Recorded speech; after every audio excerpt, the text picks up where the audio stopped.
નમસ્કાર વિદ્યાર્થી મિત્રો, ધોરણ 12 ભૌતિક વિજ્ઞાન ચેપ્ટર 1 ના વિડિયો 23 માં આપનું હાર્દિક સ્વાગત છે। આજના વિડિયોમાં આપણે ઉદાહરણ નંબર છેલ્લું જે છે 13મું 1.13 એ જોઈશું। ત્યાર પછી કેટલાક પ્રશ્નો જે આગળના વિતરણના બાકી છે, સતત વિતરણના, વિદ્યુત ક્ષેત્રના બાકી છે એના વિશે વાત કરીશું। પહેલા ઉદાહરણ નંબર 13 ની રકમ મેં લખી રાખી છે। રકમ આ પ્રમાણે છે કે ભાઈ પરમાણુનું પ્રારંભિક જે મોડેલ છે, જુદા જુદા વૈજ્ઞાનિકોએ પરમાણુના મોડેલ આપેલા છે, થોમ્સન મોડેલ, રુથરફોર્ડ મોડેલ, બોર મોડેલ। તો પ્રારંભિક જે મોડેલ રજૂ કરવામાં આવેલું એ અનુસાર એવું કહે છે કે Ze જેટલો વિદ્યુતભાર ધરાવતું ધન વિદ્યુતભારિત એવું ન્યુક્લિયસ નાના એવા વિસ્તારમાં બિંદુવત હોય છે અને બાકીનો જે વિસ્તાર છે મોટો આસપાસ ગોળાકાર કેપિટલ R ત્રિજ્યા સુધી નિયમિત ઘનતા ધરાવતું ઋણ વિદ્યુતભારિત એવો ભાગ આવે છે ને એના વડે આ ન્યુક્લિયસ ઘેરાય છે। ટૂંકમાં મેં પ્લસ લખ્યું કે ન્યુક્લિયસ છે અને આસપાસ ઋણ વિદ્યુતભારિત ભાગ કેપિટલ R ત્રિજ્યા વાળો, કોઈ કઈ કેપિટલ R ત્રિજ્યા કેન્દ્રથી લીધી પણ પેલું ન્યુક્લિયસ તો બિંદુવત છે એટલે એનો ભાગ ખૂબ જ ઓછો, એટલે કેપિટલ R ત્રિજ્યા વાળો મોટો ગોળો જે છે એ બધો ઋણ વિદ્યુતભારિત ભાગ આપણે ગણી શકીએ। એમાં વળી સમગ્રપણે પરમાણુ તટસ્થ છે, એનો મતલબ કે ઋણ વિદ્યુતભારિત ભાગ છે તેનો વિદ્યુતભાર પ્લસ Ze જેટલો છે, એટલે કે માઈનસ Ze જેટલો વિદ્યુતભાર હોવો જોઈએ તો પરમાણુ વિદ્યુતની દ્રષ્ટિએ તટસ્થ હોય। તો આ બાબતને આપણે ધ્યાનમાં રાખી અને આપણી પાસે પ્રશ્ન કરેલો છે કે આ મોડેલ માટે ન્યુક્લિયસ એટલે કેન્દ્રથી સ્મોલ r અંતરે વિદ્યુત ક્ષેત્ર કેટલું હોય, એટલે આપણે બે બાબત રજૂ કરીશું।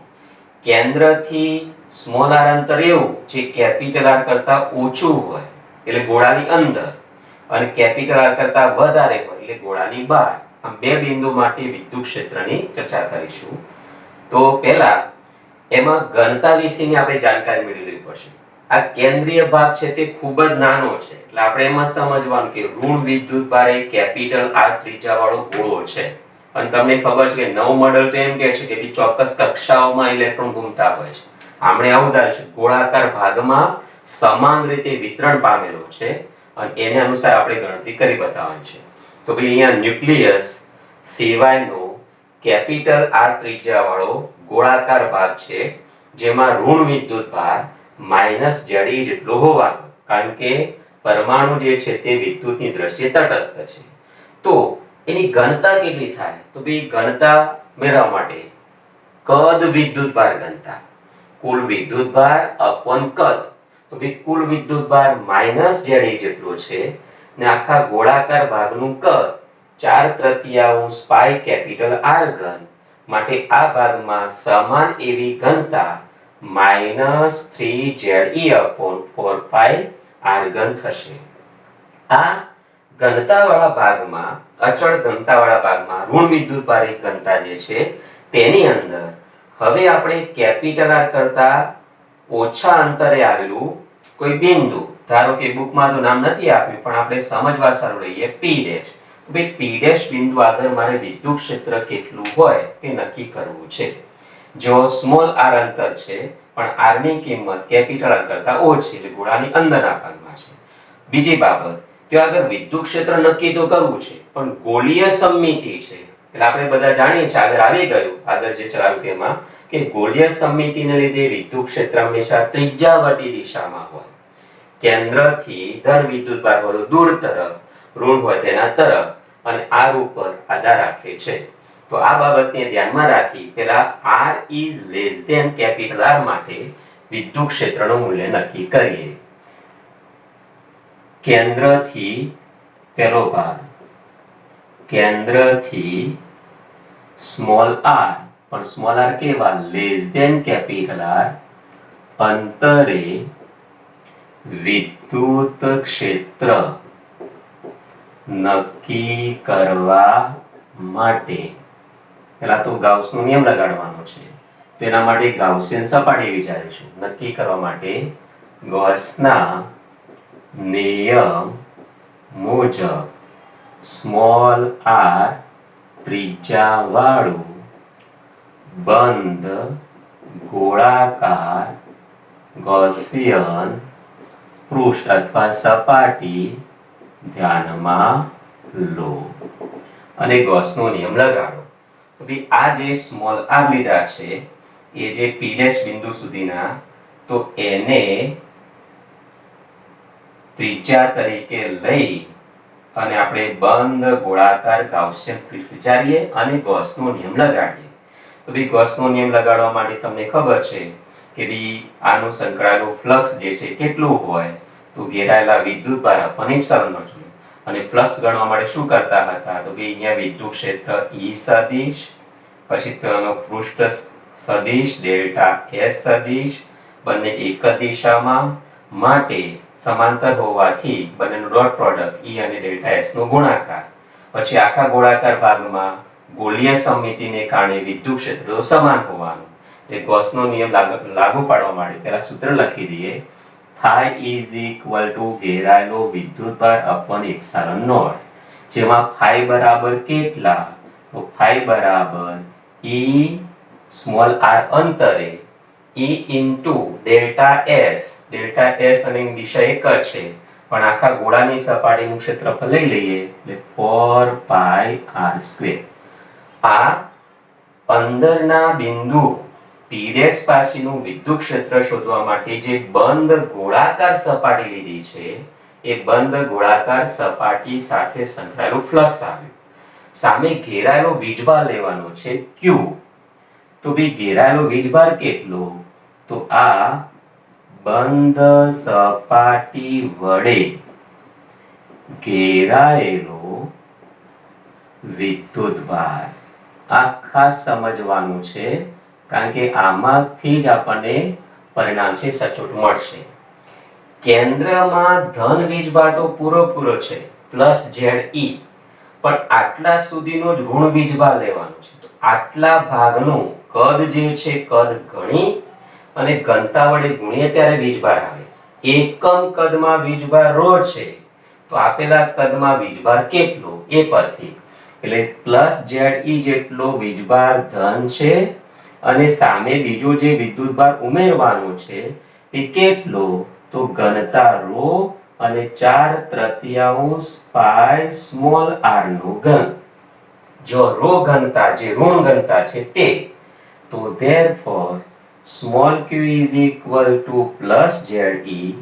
પછી ઘનતાની કિંમત મૂકીશું એટલે માઈનસ બની જશે, માઈનસ કે કિંમત ઇનપુટ કરીએ તો 3ZE upon 4 પાઈ કેપિટલ R નો ઘન અને ઇન્ટુ 4/3 પાઈ સ્મોલ r નો ઘન. જો 4 પાઈ કેન્સલ, 3 also કેન્સલ. તો હવે પદ જુઓ, ZE પ્લસ છે માઇનસ ZE સ્મોલ r નો ઘન અપોન કેપિટલ R નો ઘન. તો ZE ને કોમન કાઢી દઈએ તો બ્રેકેટની અંદર રહેશે 1 માઇનસ સ્મોલ r ઘન અપોન કેપિટલ R ઘન. આને નંબર 3 આપી દો. અને હવે ગૌસના નિયમનું જે સૂત્ર છે એની અંદર ઇનપુટ કરીએ તો ડાબી બાજુ સંકળાયેલું ફ્લક્સ આવશે. તો 1, 2 અને 3 પરથી 1, 2 અને 3 પરથી ડાબી બાજુ E ઇન્ટુ 4 પાઈ r². જમણી બાજુમાં ઘેરાયેલો વીજભાર ZE 1 માઇનસ સ્મોલ r નો ઘન અપોન કેપિટલ R નો ઘન અને વળી છેદની અંદર એપ્સિલોન નોટ. હવે E વિદ્યુત ક્ષેત્ર શોધવું છે. અંદરના p' બિંદુ પાસે small r less than capital R હોય ત્યારે, તો E ને સૂત્રનું કરતા કરવા માટે આ સામે લઈ જઈએ તો E is equal to ZE છેદની અંદર 4 પાઈ એપ્સિલોન નોટ અને r² સ્મોલ r² છેદમાં જશે એટલે પહેલા સ્ટેપ જે છે એમાં 1 અપોન સ્મોલ r² આવશે અને બીજામાં સ્મોલ r નો ઘન ઉપર છે એટલે ઉપર રહેશે સ્મોલ r અને છેદમાં આવશે કેપિટલ R નો ઘન. તો આ પ્રમાણે આપણને વિદ્યુત ક્ષેત્ર ત્રિજ્યાવર્તી દિશામાં અંદરના બિંદુ પાસે મળશે. સ્મોલ r બદલાય અંદરના બિંદુ માટે સ્મોલ r બદલાય તે પ્રમાણે વિદ્યુત ક્ષેત્રનું મૂલ્ય પણ બદલાશે અને ત્રિજ્યાવર્તી દિશામાં છે. ત્રિજ્યાવર્તી દિશામાં અને બહાર તરફ કોઈ કઈ રીતના ખબર પડે કે બહાર તરફ જ આપશે? તો ભાઈ આમાં ધન વિદ્યુતભાર વધારે છે, ઋણ વિદ્યુતભાર પૂરેપૂરો નથી, ઓછો છે. એટલે પરિણામી વીજભાર જે છે તે ધન જ છે અને ધનનું ક્ષેત્ર એનાથી દૂર તરફ એટલે ત્રિજ્યાવર્તી દિશામાં બહાર તરફની દિશામાં આવશે. પરંતુ બહારના બિંદુ પાસે જઈએ એ અંતરમાં પણ મેં r લીધું છે. તો ભાઈ બહારના બિંદુ પર જઈએ તો ત્યાં આગળ જ્યારે બંધ ગોળાકાર ગાઉસિયન સપાટી લઈશું, small r is greater than capital R, ત્યારે ઘેરાયેલો કુલ વીજભાર એ કેટલો લેવો જોઈએ? તો કેન્દ્રમાં +Ze અને બાકીનો જે કેપિટલ R ત્રિજ્યાવાળો ગોળાકાર ભાગ છે એનો પણ કુલ વીજભાર -Ze છે.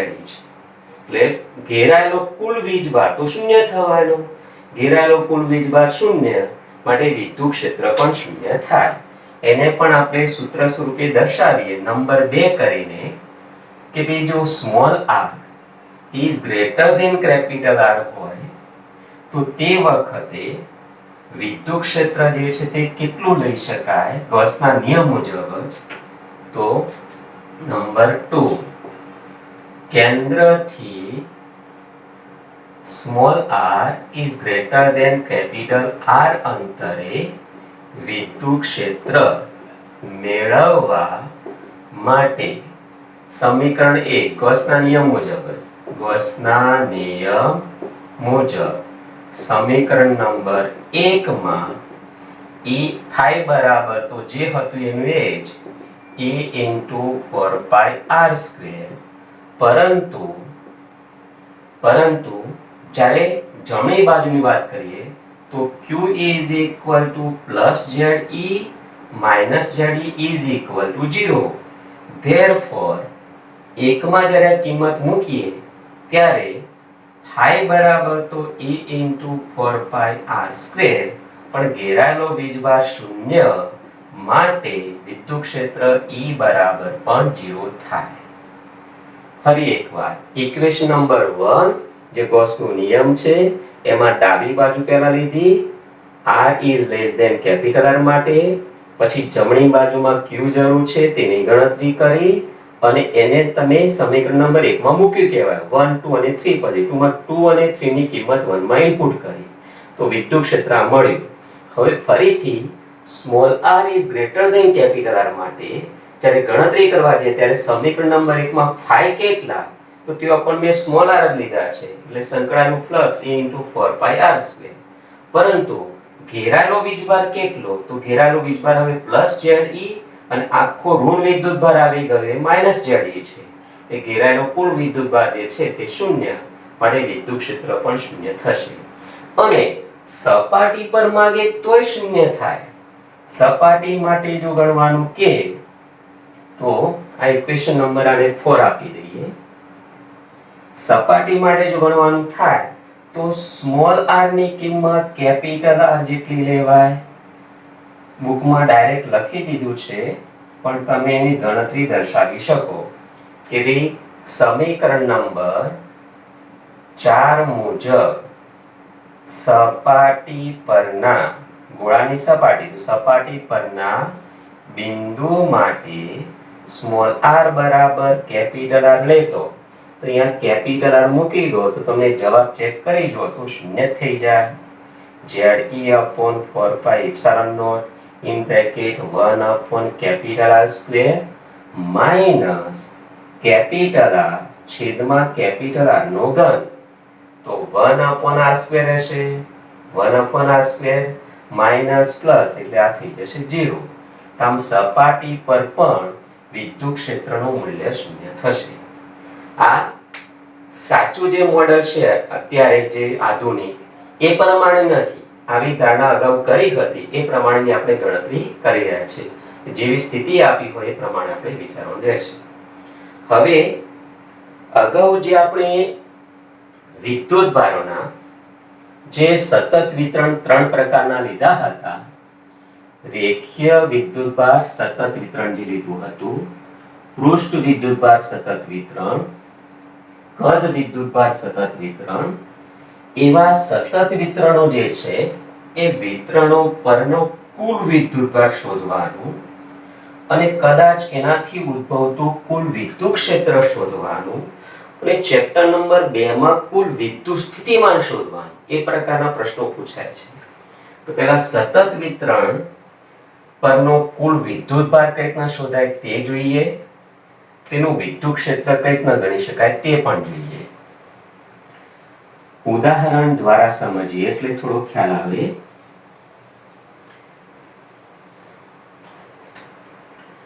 ધારો કે આપણને આવી સ્થિતિ આપેલી છે કે x અક્ષ પર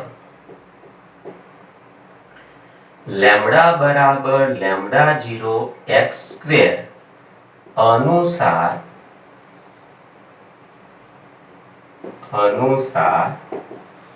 વિદ્યુત ભારનું રેખીય સતત વિતરણ આવેલું છે. રેખીય સતત વિતરણ આવેલું છે. તો x બરાબર l થી x બરાબર 2l વચ્ચે રહેલો કુલ વિદ્યુત ભાર ખાલી જગ્યા હોય. વાતને સમજો બરાબર. વિદ્યુત ભાર રેખીય સુરેખા પર સતત વિતરણ પામે છે, પણ એની ઘનતા સમાન નથી. આપણે જે કેસો જોયો હતો તે સુરેખીય અનંત લંબાઈનું સમાન વિતરણ હતું. અહીંયા લેમ્ડા બદલાય છે x યામ પ્રમાણે.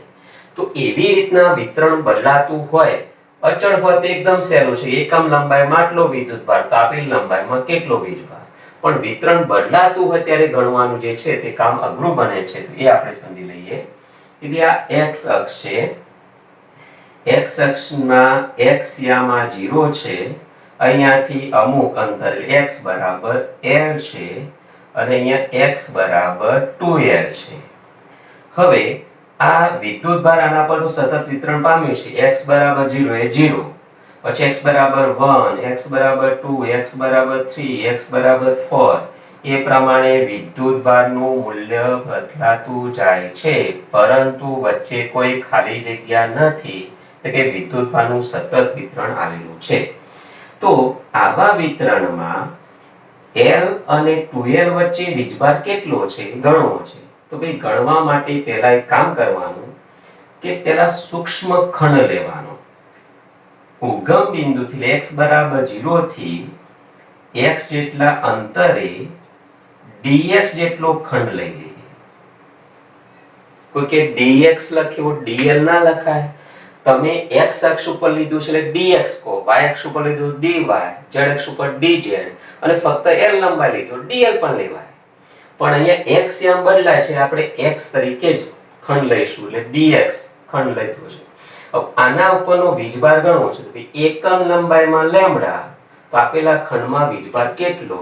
તો ભાઈ dx લંબાઈના ખંડ પરનો વિદ્યુતભાર, જે ખંડ પરનો વીજભાર ને સૂક્ષ્મ એટલે dq કહીશું. dq = કેટલા? તો એકમ લંબાઈમાં લેમ્ડા, આપેલી લંબાઈ dx માં કેટલા? તો dq = lambda 0 x square dx. પરંતુ આ x યામ તો l અને 2l ની વચ્ચે સતત બદલાય છે. સતત બદલાતો હોય તો સતત સરવાળો કરી પરિણામ શોધી શકાય. ટૂંકમાં સંકલન કરવું પડે. તો આ જે કુલ વીજભાર છે શોધવા માટે કુલ વિદ્યુતભાર ગણવા માટે dq નો x બરાબર l અને x બરાબર 2l વચ્ચે સંકલન લેતા, આટલા અંતરાલમાં સંકલન લેતો. તો કુલ વીજભાર કેપિટલ Q બરાબર સંકલન x બરાબર L થી x બરાબર 2L અને કોનું dq નું. dq માં લેમ્ડા 0 અચળ છે, x એમ બદલાય છે, લેમ્ડા 0 બહાર લઈ લઈએ, x નો સ્ક્વેર dx x બરાબર L થી 2L. હવે સંકલન x ની સાપેક્ષે ઘાતાંકનો નિયમ, ઘાતમાં એક વધારો એટલે x નો ઘન અને એટલી જ ઘાત વડે ભાગવાના અને limits lower limit L upper limit 2L અને તમે જાણો છો આને કે કઈ રીતનો ઉપયોગ કરવો. 3 ને હું બહાર લેલું છેદના x જે છે એ ચલની કિંમત અંતિમ એટલે 2L નો ઘન માઈનસ L નો ઘન. 2L નો ઘન એટલે 2 નો ઘન થઈ ગયા 8 8L ના ઘનમાંથી 1L નો ઘન બાદ કરીએ એટલે 7 આવે. તો 7L ઘન લેમ્ડા 0 upon 3. આમ રેખીય વિતરણ પરનો કુલ વિદ્યુતભાર એટલે કે L અને 2L ની વચ્ચેનો કુલ વીજભાર એટલો આવશે. પ્રશ્ન શું છે એમ નહીં, પ્રશ્ન જે છે એનું સોલ્યુશન કરવા માટે રીત કઈ. તો ભાઈ સતત વિતરણ હોય તેમાં પહેલા ખંડ પાડવાનો, ખંડ ઉપરનો વીજભાર શોધવાનો, પછી જેટલા વિસ્તારમાં જેટલા અંતરાલમાં શોધવાનું હોય એ બે અંતરાલ વચ્ચે સંકલન લેવાનું. રેખીય વિતરણ હોય તો રેખાખંડ લેવાનું, પૃષ્ઠ વિતરણ હોય તો પૃષ્ઠખંડ લેવાનું, કદ વિતરણ હોય તો કદખંડ લેવાનું. રેખીય વિતરણ હોય તો રેખાખંડ લઈ રેખીય વિદ્યુતભાર ઘનતા સાથે ગુણી દઈ અને સૂક્ષ્મ ખંડ પરનો વીજભાર શોધવાનો, પછી સંકલન કરી દેવાનું. એમ પૃષ્ઠ વિતરણ હોય તો પૃષ્ઠખંડ લઈ સિગ્મા વડે ગુણાકાર કરી અને dq શોધીને સંકલન કરવાનું. અને કદ વિદ્યુતભાર હોય તો ρ * dv જે કદ ખંડ આવે એની સાથેનો ગુણાકાર કરી અને કુલ વીજભાર શોધવાનું. એટલે આ પ્રમાણે મેથડ એવી ખંડ પરનો વીજભાર અને સંકલન એ રીતને યાદ રાખવું પડશે. આવું આપણે પૃષ્ઠ વિતરણ અને કદ વિતરણ છે એના માટેનું એક ઉદાહરણ લઈ લઈએ. ચલો પૃષ્ઠ વિતરણ આપેલું છે, x y સમતલમાં છે.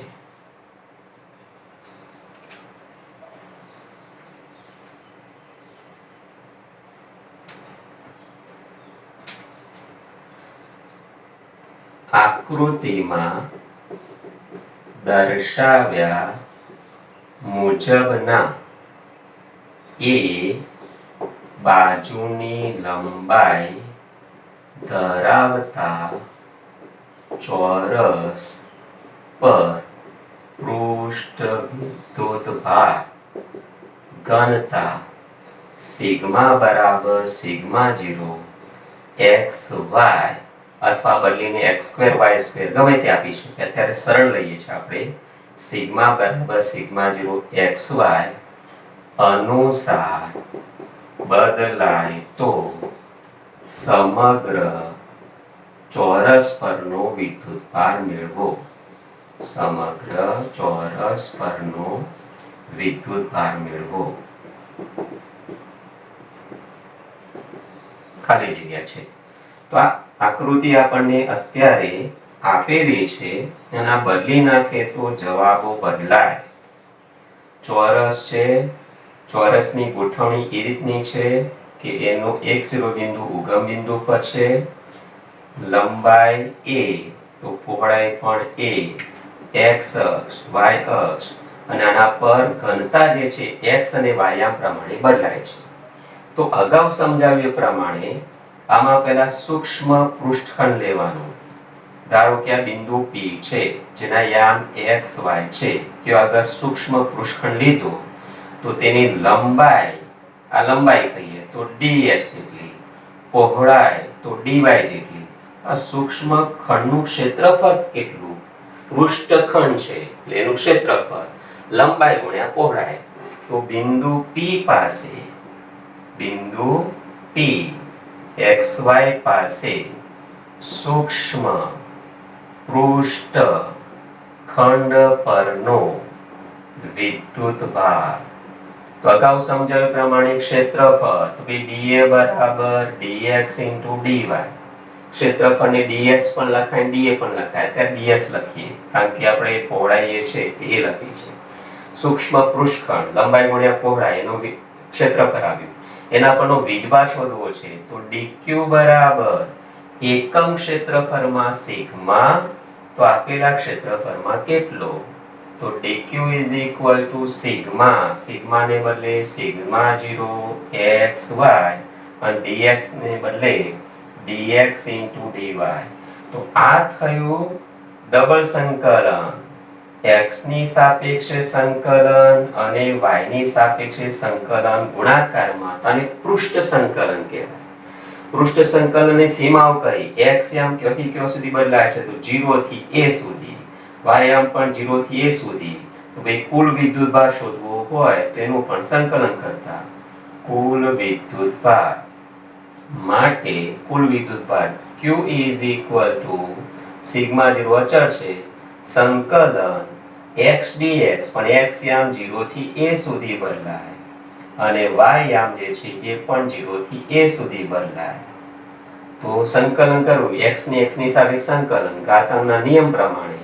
તો આવશે x²/2 y²/2 સિગ્મા 0 x²/2 0 થી a અને બીજું આવશે y²/2 0 થી a. Upper limit a lower limit 0 એટલે a મૂકીએ તો a²/2 0 એટલે 0 નો સ્ક્વેર 0. પછી આમાં પણ a²/2 0 નો સ્ક્વેર 0.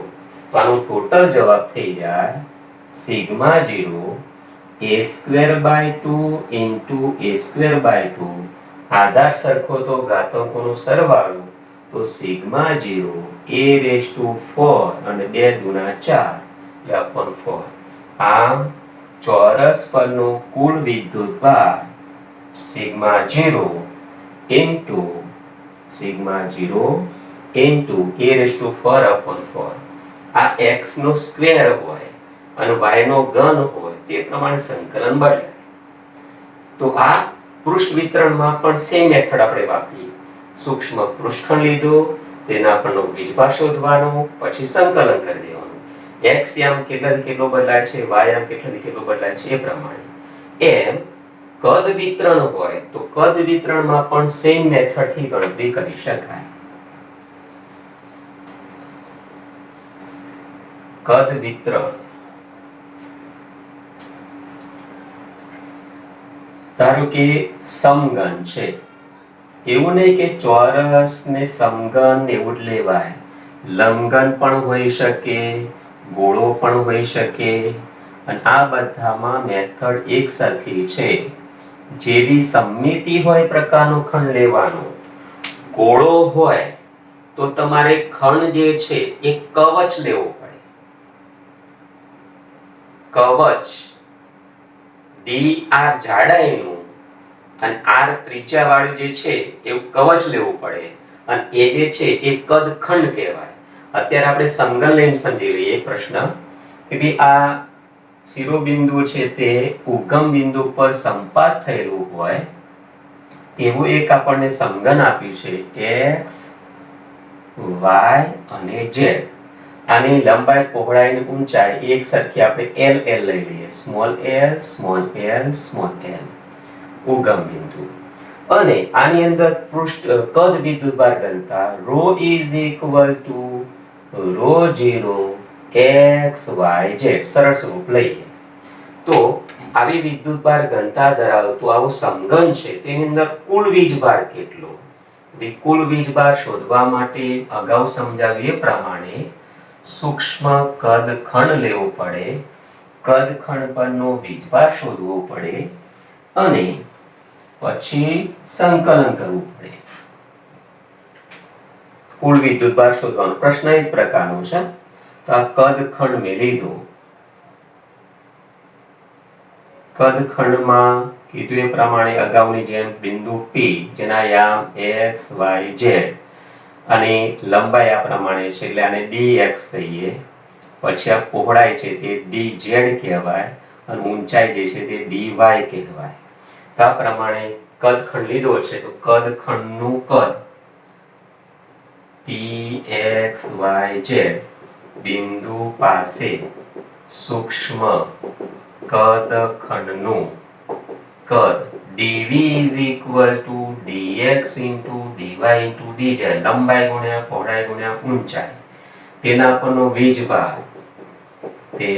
પરનો વીજભાર અથવા વિદ્યુતભાર dq બરાબર એકમ કદમાં ρ તો આપેલા કદમાં કેટલું તો ρ into dv but ρ is equal to ρ0 xyz and dv is equal to dx dy dz ρ0 x dx y dy z dz હવે આમાં x યામ કેટલાથી કેટલો બદલાય છે તો તમે જુઓ x યામ 0 થી એની લંબાઈ સુધી એટલે l એ જ પ્રમાણે y યામ z યામ કોઈ કેવું ગમબિંદુ પર જ મૂક્યું શિરોબિંદુ એને બદલે શિફ્ટ થઈ ગયું હોય તો એ પ્રમાણે ગણવાનું ધારો કે l જેટલા અંતરે ગોઠવી દીધું હોય તો એક સાઈડ l અને બીજી સાઈડ 2l એ પ્રમાણે તમે ગણતરી કરી શકો જવાબમાં કોઈ ફેરફાર નહીં થાય તો dq therefore સંકલન કરવાનું છે હવે therefore કુલ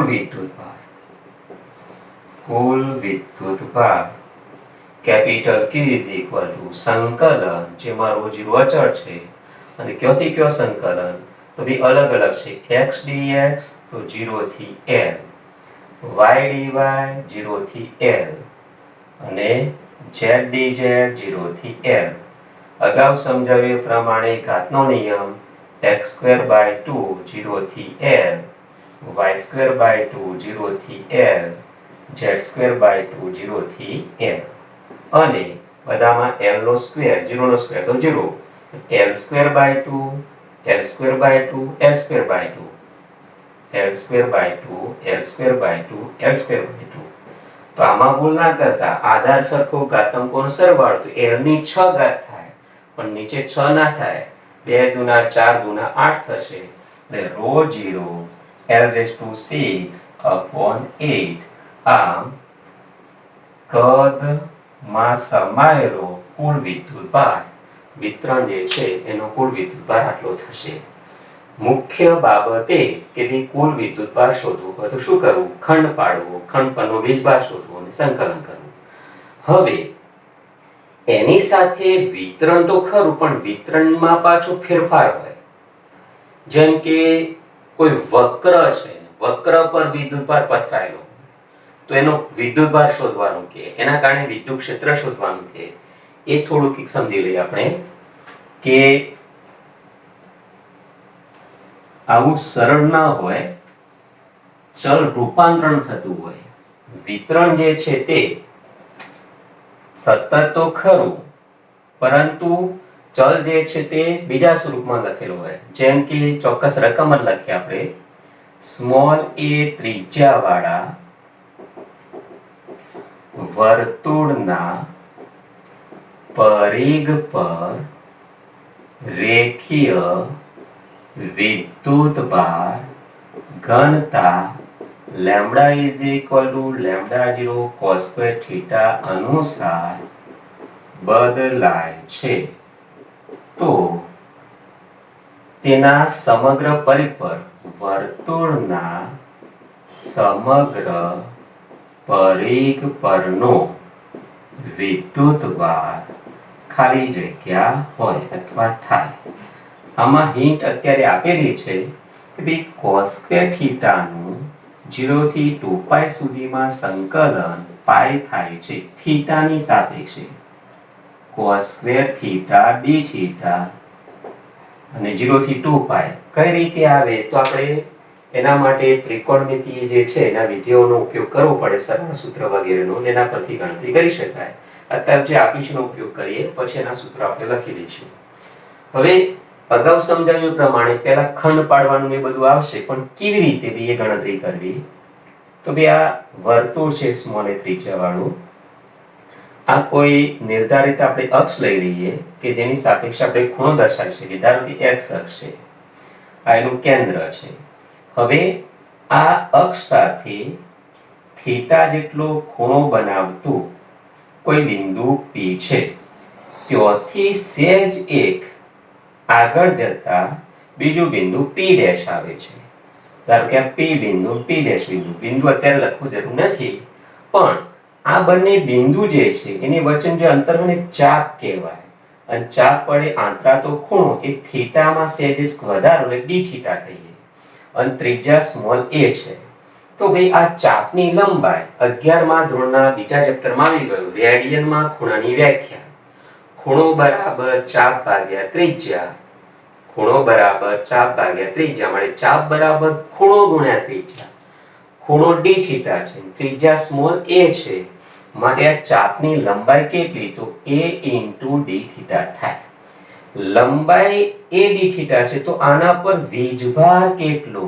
ભાઈ આની રેખીય વિદ્યુતભાર ઘનતા જે થીટા અનુસાર બદલાય છે, તો ભાઈ એકમ લંબાઈમાં વીજભાર લેમ્બડા છે, તો આપેલો સૂક્ષ્મ જે ચાપ છે એ ચાપ ઉપરની વીજભાર કેટલો થાય?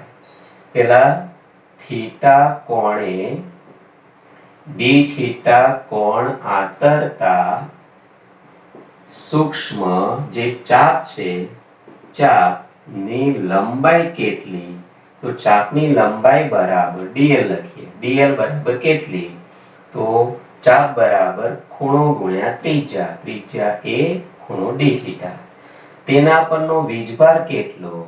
તો તેના પરનો વિદ્યુતભાર dq કહીએ, તો dq is equal to lambda into dl, but dl is equal to a d theta. lambda બરાબર lambda 0 cos square theta અને dl ને બદલે a d theta. હવે lambda 0 અચળ છે, એ પણ અચળ છે. ત્રિજ્યા સમગ્ર પરિઘ પરના બિંદુ માટે અચળ રહેવાનું, એટલે લેમ્બડા 0 અચળ અને a અચળ લઈને વ્યવસ્થિત લખીએ તો dq બરાબર a lambda 0 cos square theta d theta. હવે સમગ્ર વર્તુળ પરનો પરિઘ પરનો વીજભાર શોધવો હોય તો અહીંયા ખૂણો 0 ગણાય. પછી આટલે આવે એટલે π/2, π, 3π/2, 2π. સમગ્ર વર્તુળ પર શોધવો હોય તો રેડિયનમાં ખૂણો 0 થી 2π સુધી બદલાય છે. તો અહીંયા ખંડ જે પાડે આપણે થીટા થીટા બદલતા જઈએ તો સમગ્ર વર્તુળ માટે પરિઘ માટે 0 થી 2π સુધી સંકલન કરવું પડે. એટલે સમગ્ર પરિઘ પરનો વિદ્યુતભાર શોધવા 0 થી 2π અંતરાલમાં સંકલન લેતા.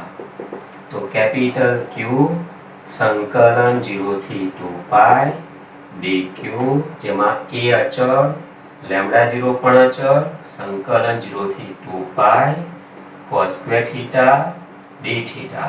બટ cos square theta નું 0 થી 2π માં સંકલન π છે, માટે જવાબ થાય π a લેમ્બડા 0. આમ વર્તુળના પરિઘ પર જો ઘનતા રેખીય ઘનતા પ્રમાણે બદલાય તો આવો જવાબ આવે. પણ કેટલીક વાર આ ઘનતા જે છે તે જુદા જુદા ત્રિકોણમિતીય વિધિના સ્વરૂપમાં આપેલી હોય છે. તો જો કદાચ તમને લેમ્બડા બરાબર લેમ્બડા 0 cos square theta આપ્યો હોય તો આખા વર્તુળ ઉપર જવાબ આવ્યો π a લેમ્બડા 0. પણ લેમ્બડા બરાબર લેમ્બડા 0 sin square theta આપે તોય જવાબ આનો આવશે, કારણ કે એનો પણ સંકલન તો π થાય છે. પણ લેમ્બડા બરાબર લેમ્બડા 0 cos theta કે લેમ્બડા બરાબર લેમ્બડા 0 sin theta હોય તો 0 થી 2π માં cos theta નું sin theta નું સંકલન શૂન્ય થાય છે, માટે આખા વર્તુળ પરનો કુલ વિદ્યુતભાર જે છે શૂન્ય થશે. વર્તુળના પરિઘ પરનો કુલ વિદ્યુતભાર અલગ અલગ રેખીય ઘનતાઓ આપેલી હોય, ખૂણા પર આધારિત થીટા પ્રમાણે બદલાતી હોય કોઈ ત્રિકોણમિતીય વિધાન અનુસાર, તો આ પ્રમાણે ગણતરી કરી શકાય. હજુ આપણે માત્ર વિદ્યુતભાર શોધીએ છીએ, વિદ્યુત ક્ષેત્ર શોધવાના પ્રશ્નો પૂછી શકાય. કયા પ્રકારનું વિતરણ છે, તો કેન્દ્ર પર વિદ્યુત ક્ષેત્ર કેટલું? તો અમારે પેલા ખંડ પાડ્યો, ખંડ પરનો વીજભાર dq લીધો, તો કેન્દ્ર પર વિદ્યુત ક્ષેત્ર શોધવું હોય તો KQ/R², એ પ્રમાણે ગણવું પડે. આ dq લઈ KdQ/A², અને પછી એનું સંકલન જે કરતા હતા એ પ્રમાણે જ કરવાનું. એટલે તે કેન્દ્ર પર વિદ્યુત ક્ષેત્ર તમને મળી જાય, પરિણામ વિદ્યુત ક્ષેત્ર. આ પ્રકારના પ્રશ્નો જે છે વિદ્યુત ક્ષેત્ર શોધવાના, તેના પછીના વિડીયોમાં જોઈશું. નમસ્કાર.